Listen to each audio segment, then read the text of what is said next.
Assalamualaikum warahmatullahi wabarakatuh. Perkenalkan kami dari kelompok 9 akan memaparkan hasil diskusi dari kelompok kami dengan tema perbankan syariah, sistem dan operasionalnya. Sebelum memasuki materi, saya akan memperkenalkan anggota dari kelompok kami. Yang pertama ada Feni Nursa Fitri dengan NIM 4118175. Yang kedua ada Aniroh dengan NIM 4118179. Dan saya sendiri, Ajeng Rosalika Dewi dengan NIM 4118177. Materi yang pertama yaitu pengertian bank syariah. Pengertian bank syariah sesuai dengan UU nomor 21 tahun 2008 tentang perbankan syariah. Yang mana bank syariah adalah bank yang menjalankan kegiatan berdasarkan prinsip syariah atau prinsip hukum Islam yang diatur dalam Fatwa Majelis Ulama Indonesia atau MUI, seperti prinsip keadilan dan keseimbangan atau adil wa tawazun, kemaslahatan atau maslahah, universalisme atau alamiah, serta tidak mengandung unsur maisyir, gharar, riba, zalim, dan objek yang haram. Materi selanjutnya yaitu sistem perbankan syariah di Indonesia. Sistem perbankan syariah adalah alternatif sistem perbankan yang saling menguntungkan kedua belah pihak, yaitu nasabah dan bank, yang didukung oleh keanekaragaman produk dan skema keuangan yang lebih variatif, dan dilakukan secara transparan agar adil bagi kedua belah pihak. Perbankan syariah merupakan perbankan yang kredibel dan menjadi pilihan masyarakat Indonesia. Pengembangan sistem perbankan syariah di Indonesia dilakukan dalam kerangka dual banking system atau sistem perbankan ganda dalam kerangka arsitektur perbankan Indonesia atau API. Untuk menghadirkan alternatif jasa perbankan yang semakin lengkap kepada masyarakat Indonesia. Secara bersama-sama, sistem perbankan syariah dan perbankan konvensional secara sinergis mendukung mobilisasi dana masyarakat secara lebih luas untuk meningkatkan kemampuan pembiayaan bagi sektor-sektor perekonomian nasional. Selanjutnya mengenai karakteristik sistem perbankan syariah.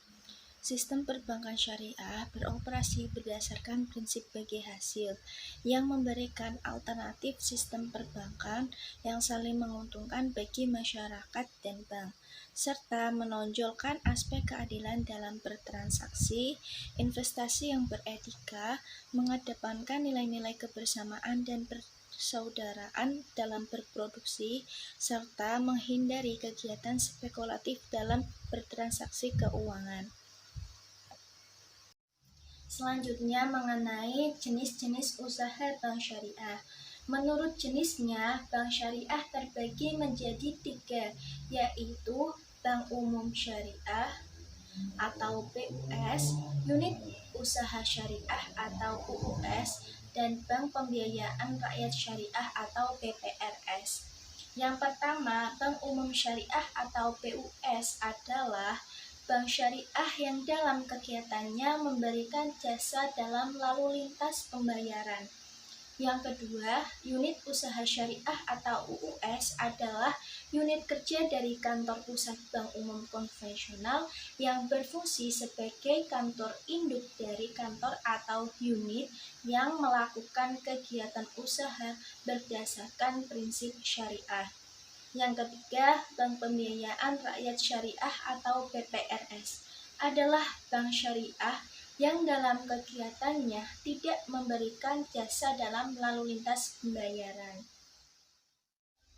Selanjutnya mengenai perkembangan sistem perbankan di Indonesia. Gagasan untuk mendirikan bank syariah di Indonesia sebenarnya sudah muncul sejak pertengahan tahun 1970-an.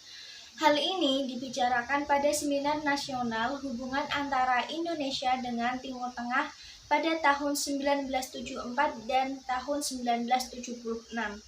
Dalam seminar internasional yang diselenggarakan oleh Lembaga Studi Ilmu-Ilmu Kemasyarakatan atau LSIK dan Yayasan Bhinneka Tunggal Ika. Saya akan menjelaskan mengenai sistem pengawasan bank oleh Bank Indonesia. Dalam menjalankan tugas pengawasan bank, saat ini Bank Indonesia melaksanakan sistem pengawasannya dengan menggunakan 2 pendekatan. Yang pertama, pengawasan berdasarkan kepatuhan atau compliance-based supervision. Pendekatan ini mengacu pada kondisi bank di masa lalu dengan tujuan untuk memastikan bahwa bank telah beroperasi dan dikelola secara baik dan benar menurut prinsip-prinsip kehati-hatian. Kemudian, sistem pengawasan yang kedua yaitu pengawasan berdasarkan risiko atau risk-based supervision.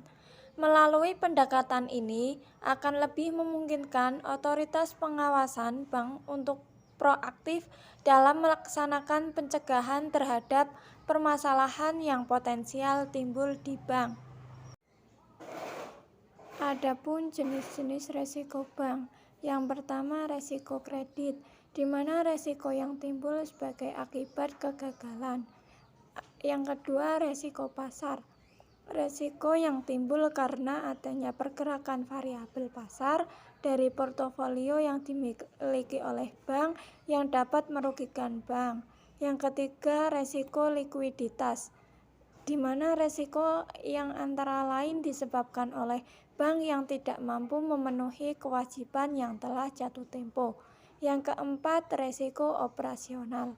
Resiko yang antara lain disebabkan adanya ketidakcukupan atau tidak berfungsinya proses internal, kesalahan manusia, kegagalan sistem, atau adanya problem eksternal yang mempengaruhi operasional bank. Yang kelima, resiko hukum, di mana resiko yang disebabkan oleh adanya kelemahan aspek yuridis. Yang keenam, resiko reputasi. Resiko yang antara lain disebabkan adanya publikasi negatif yang terkait dengan kegiatan usaha bank atau persepsi negatif terhadap bank. Yang ketujuh, resiko strategi, di mana resiko yang antara lain disebabkan adanya penetapan dan pelaksanaan strategi bank yang tidak tepat dalam pengambilan keputusan bisnis yang tidak tepat atau kurang prospensifnya bank terhadap perubahan eksternal. Yang kedelapan, resiko kepatuhan. Resiko yang disebabkan oleh bank yang tidak mematuhi atau tidak melaksanakan peraturan perundang-undangan dan ketentuan lain yang berlaku. Sekian video presentasi dari kelompok kami. Apabila ada yang kurang jelas, bisa mengajukan pertanyaan pada WhatsApp group. Terima kasih. Wassalamualaikum warahmatullahi wabarakatuh.